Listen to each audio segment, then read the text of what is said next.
Halleluja. Here ek aanbid U.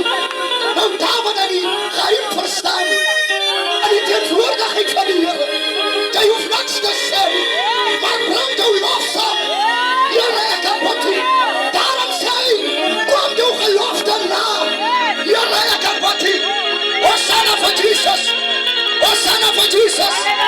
Ek wil van die goddelike geleerdheid wil ek gebruik maak. En ek wil al ons geëerde apostels en maar-apostels begroet in die onveranderlike naam van ons verlosser, Koning Jesus, ons pastore, ons leeraarts, ons ouderlinge, in die teenwoordigheid, ons leraar in die manne is gegroet. Here, ek aanbid U. Ons evangeliste, ons diaken is gegroet in die onveranderlike naam van ons verlosser, Koning Jesus. Hosanna vir Jesus. Nou ons hardloop op 'n tema. Alles wat was, sal weer wees. Maar die pleeggedeelte sê, God is op soek na dit wat verby is. Ek weet nie wie is nou hier verby nie.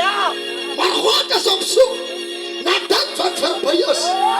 God is op soek na die beginsels. Here, ek aanbid U. Daar is geen verlossing sonder bekering. Hy is op soek na die beginsels. Soek nie as die koninkryk